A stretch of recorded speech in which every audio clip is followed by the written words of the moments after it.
Charlie, front. About to go around.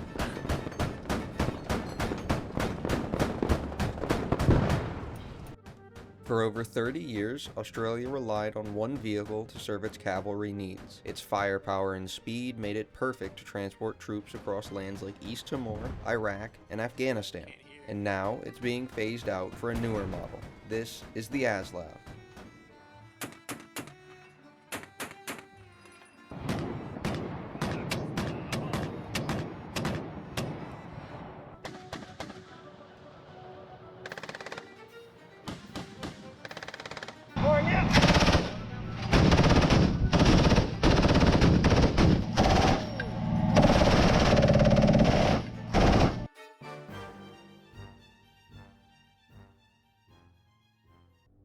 Australia has big deserts, big distances, and even bigger spiders, like whatever this thing is.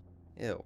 So the Australian military needed a vehicle that could handle the heat, the dust, and the occasional flooded outback river. Enter the Australian Light Armoured Vehicle, or ASLAV for short, a 22-foot long, 30,000-pound armoured personnel carrier, which is almost as big as your mother. It fits 3 crew members and up to 6 passengers, depending on the variant. Its Detroit diesel engine pumps out 275 horsepower, which is enough to hit 62 miles per hour on land, which is still slower than a cheetah, or 6 miles per hour in shallow water with its 2 propellers and 4 rudders. It also has a winch capable of pulling itself around in case it gets stuck. The ASLAV has a range of 410 miles, or almost twice the length of Ohio, which is a unit of measurement nobody asked for. It can also be transported by a C-130, a C-141, a C-5A, or even a CH-53 helicopter. It has an M240 dual-fed 25mm Bushmaster autocannon, which can fire armor-piercing rounds and high-explosive rounds to shred vehicles and animals like papier-mâché. It has 2 762mm Mag-58 machine guns mounted to the cannon and to the top of the ASLAV, able to supply continuous suppressive fire. It also has 2 76mm smoke grenade launchers for creating smoke screens. Each ASLAV cost around $1.5 million to make, and the Australians purchased 257 in total. Of course, it wouldn't be a proper military vehicle without a few versions. The 7 variants are spread across 3 main phases. Phase 1 has the Recon model, which is just the classic ASLAV with the Bushmaster autocannon. Phase 2 has 4 versions: the personnel carrier, the command vehicle, the surveillance vehicle, and the ambulance. They lose the cannon but gain space, sensors, and radio equipment. The command vehicle has modern communication equipment, radio masts, and even a map board so the higher-ups can pretend that they know where they are. The surveillance vehicle has a thermal imager, a laser rangefinder, a day television camera, and an Amstar surveillance radar. And the ambulance variant carries medical equipment and leader stations and can carry up to 6 patients at a time. The personnel carrier is the Recon model, but without the Bushmaster autocannon and all its equipment, to create more space for carrying troops. Phase 3 has the recovery vehicle and fitter vehicle. They carry no guns, just tools. The recovery variant has a 50,000-pound winch for towing other ASLAVs, while the fitter carries repair gear and a massive crane. The story of the ASLAV began in 1989 when Australia bought 15 US Marine Corps LAV-25s to test if they would work in Australia's landscape, and it turns out they worked great. In December of 1992, the Australian military ordered 98 ASLAVs from Canada, then another 144 in December of 1997. By the end, they spent around $456 million on 242 of these bad boys, along with some upgrades for the first few that they ordered. It didn't take long before the ASLAV got to prove itself in combat and non-combat scenarios. Their first big mission came in 1999 during the East Timor crisis. To keep things short, Indonesia invaded East Timor in the 1970s, kept control for decades, and when the people of East Timor voted for independence in '99, things got very not chill. Violence broke out, and Australia led an international peacekeeping force called Interfed to restore order. That September, 22 ASLAVs landed in Dili, later joined by 7 more. They didn't see any direct combat, but they did their job of looking intimidating during convoys, checkpoints, and surveillance. After that, things got a bit more serious as the ASLAVs were sent into the Middle East. The ASLAVs rolled into Iraq during the Iraq War, where they actually got to use the Bushmaster autocannon while in multiple task forces. They ran convoy escorts, fought the Iraq army and militia forces, and survived multiple IED attacks, with their first recorded firefight in April of 2004 as they took out a mortar base that was shelling the Baghdad Green Zone. Then came the Afghanistan War, where they served in the Uruzgan province, taking part in firefights against the Taliban and proving that light armored doesn't mean light work. But after 3 decades of service, the ASLAV story came to an end, now being replaced by the Boxer combat reconnaissance vehicle in the Australian military. How does all of that translate over to a game like Squad? Well, the ASLAV is one of 19 infantry fighting vehicles, and it's basically in the middle of the pack. Compared to other wheeled IFVs, the ASLAV has average armor, average speed, and the average troop capacity of 10 people. It comes with 70 armor penetrating rounds and 230 high explosive incendiary rounds, which is again, the average. The ASLAV can hold its own against other wheeled IFVs, but requires a good crew that knows what they're doing, especially to win against something like a ZBL. However, a fight against most tracked IFVs will not go so well. Tracked IFVs tend to win out with their higher fire rate, better armor, and access to anti-tank missiles. Unlike most factions, the Australian Army only has the ASLAV as their non-tank armor. This means most battalions get multiple ASLAVs, all spawning at the same time. All of this means that the ASLAV has 4 main good tactics. First is the Wolfpack. As an average to low tier armor piece, the ASLAV needs to use their number advantage to win fights. Traveling in a pack against superior armor evens the odds, as they can now outnumber and outdamage them. The second is Shock. As Australia's only armor, ASLAVs have to fill the role of heavy cavalry, crashing into enemy lines to break their tactical integrity and creating gaps for friendly infantry to push into. This doesn't mean just slamming your face into a wall of enemies, it means waiting for an opening and then pushing into it, like Alexander the Great did at the Battle of Gaugamela. The third tactic is Mounted Infantry, meaning they transport troops across the battlefield. With a maximum capacity of 8 passengers, the ASLAV can transport a near full squad, allowing them to stay mobile and protected. This can be combined with the second tactic of Shock and Awe, create a hole and then immediately get infantry into it. The fourth tactic is Infiltration and Interdiction. ASLAVs have a good ammo count for a wheeled IFV, which lets them stay behind enemy lines longer, making them good for disrupting supply lines by quickly destroying lodges and then dipping out. They can also easily scout out enemy positions like HABs and mortars to then drop off infantry behind the front lines. Now, let's see how that holds up in game.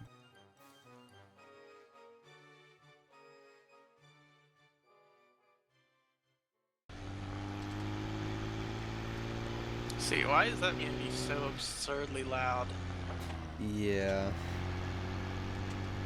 Did they like redo the foliage on Gorodok? This feels different. Yeah, foliage and on all the maps have changed. Oh, this looks good. Like there's certain patches of trees that are like completely moved or disappeared. Dude, hold it.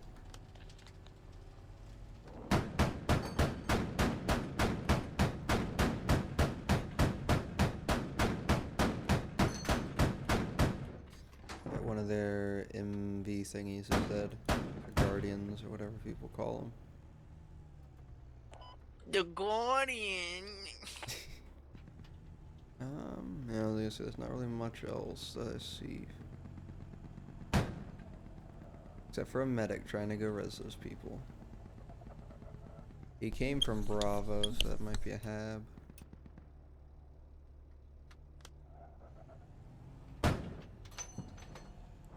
And there's infantry getting close to us from Bravo as well.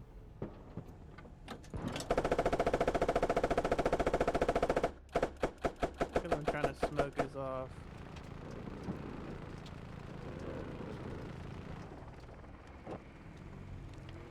Yeah, but in armor, most of them you can't hear anything.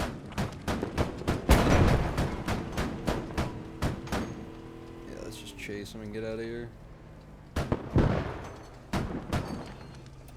Did we run over I mean, we mines have or no something? wheels. Yeah, we must have. It's like I can barely hear you repairing. Or it sounds like you're repairing like way far off.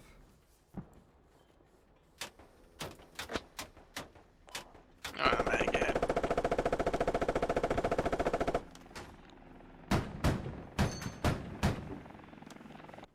I mean, I killed. There's been no communication at all. Fuck it, I'm gonna try I'll and just get out. grab and a revive transfer you. from main. Did you give up? No.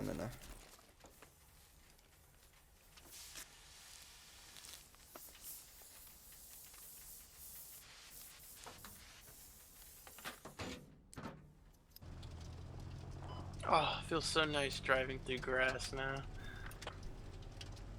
Yeah, it's just the turning.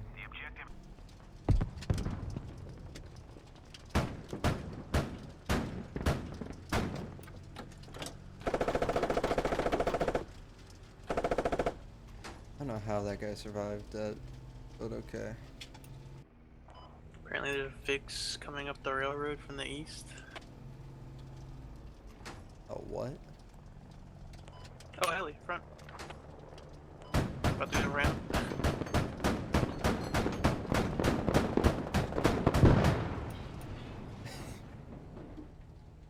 I should have tail roaded him so you could ram him. Oh, there's a lodgy down the tracks.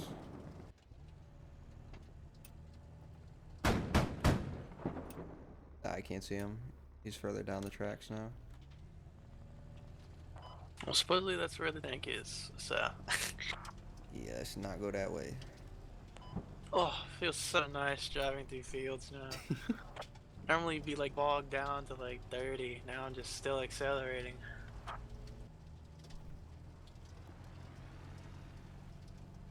Oh, what is Well, that? this might be a too big.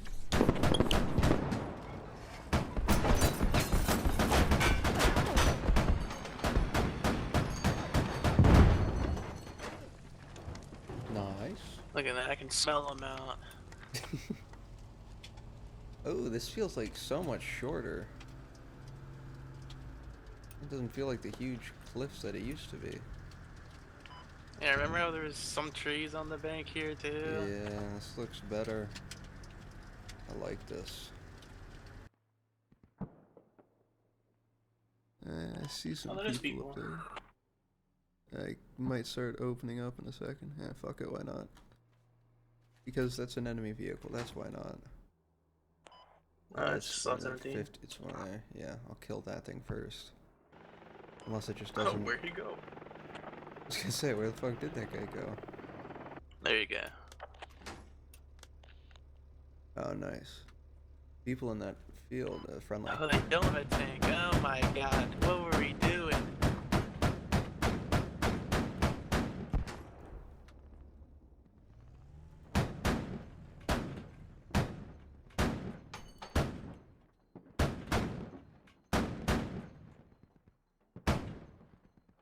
The effects on, like, these splashing everywhere looks really cool. It's a little bit too much smoke. Like it's too thick.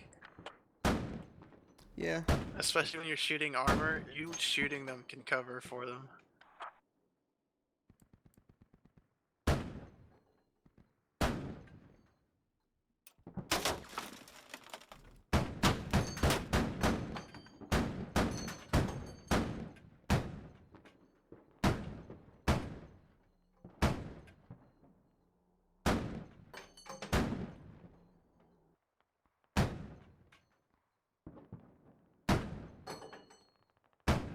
oh, I destroyed the bunker. There we go. Someone's... oh, that's you.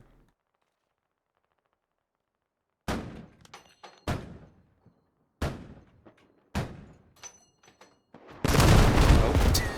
Ha! That's the first time I think I've ever seen a lav get airstruck. I was like, huh, what's that fucking sound? For me, there wasn't any sound. We just disappeared. And then the airstrike sound came in. Damn, that guy had a heart attack. What the fuck?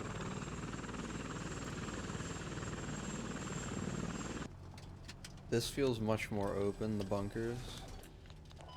Yeah. There used to be more trees in the middle, I think. Wish we could, like, go back to UE4 just to, like, look at shit. Yeah, I wish there was, like, a test branch that's just UE4. No, it's lost forever. They wiped it from the records. The Jedi archives. Ooh, hold. You can see a... back up a little bit. Tovik? Oh, yeah, hold.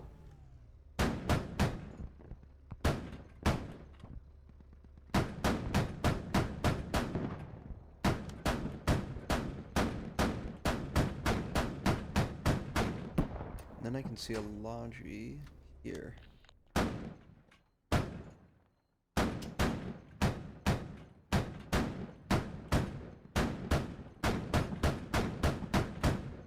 Okay. Cool.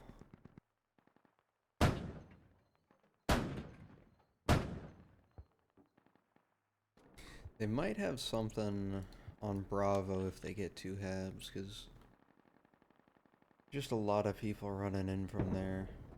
Their MSV might be over there, so we're gonna run over there.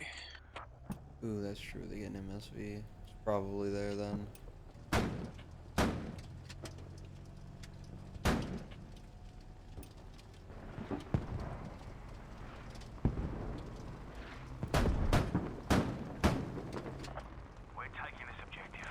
Yeah, I'm bugging the fuck out. At least I was for a second. I mean, I don't see anything. He must have been right. No, they're coming in from more into the forest. Let's get the fuck out of here. the radio I heard? Wait, no, that's the MSV. Oh shit, the MSV is directly on Bravo. I somehow guess marked that correctly.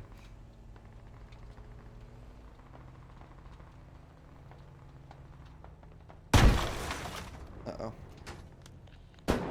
On top of the rocks.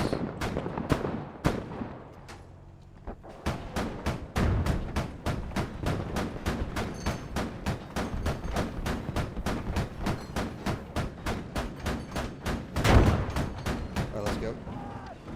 We're on fire.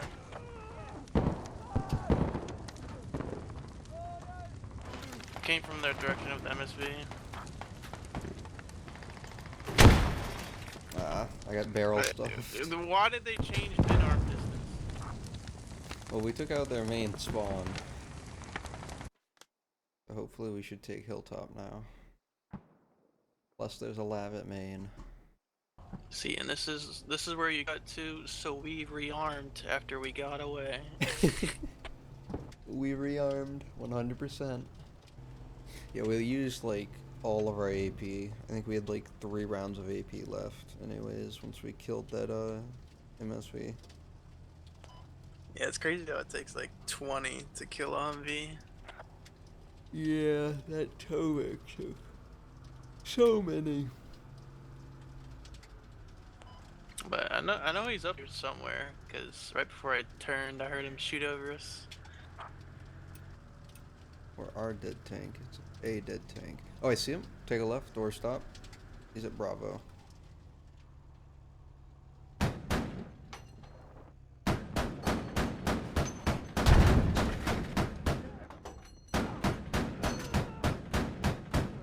He's dead. I'm hopping out. The M117 thing was there as well, and he went to the right. He might come after us if he's smart. Are you engine smoking, or is that our natural smoke? That's our natural smoke now. Oh, I can't see anything behind us at all. Like that whole like 90 degrees. Every time I get out now, after we get hit, I just lag, because some like smoke just pops up. Yeah. Time for touchies. Yay! My favorite part of the day.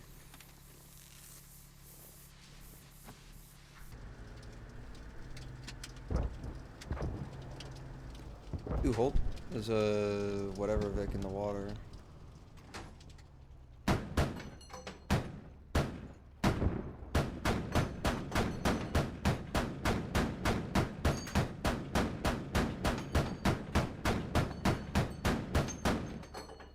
Nice. Down to 35 AP.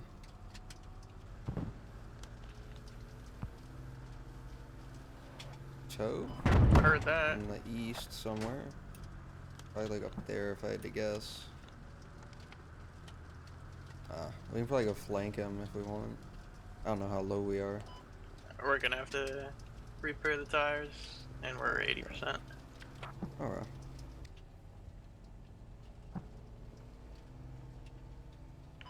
Oh, it's right there.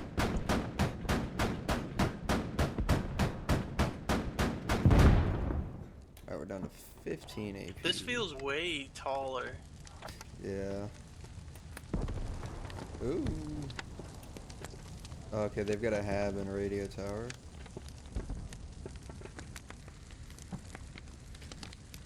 Oh, wait.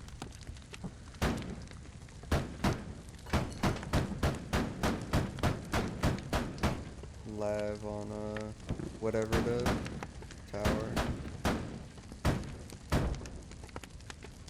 I tried to prone and return fire. He's gonna get you. Another tub? Or was that a head?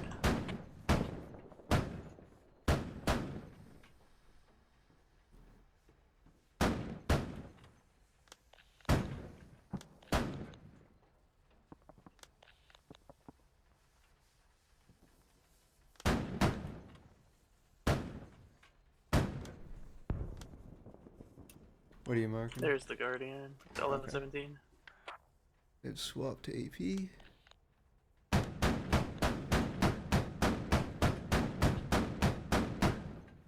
I'm out of AP. I guess you can shot him out. Does HE even do anything to it? No. Try to blow up our Logi. Heli. Damn, just behind.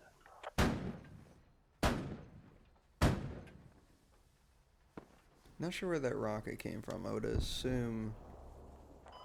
I believe right here. Oh yeah. Just from watchtower. Damn, that was a good ass shot. Radio tower, I mean. I mean, it deflected.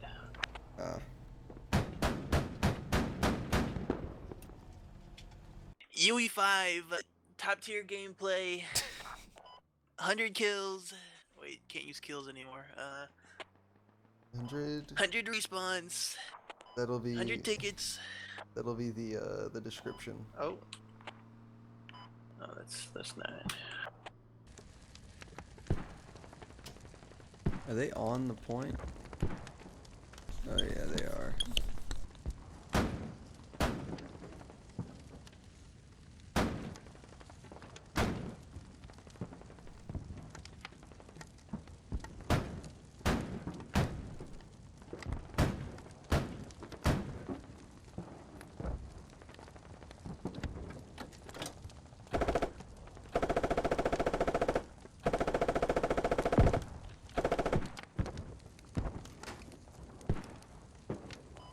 Well.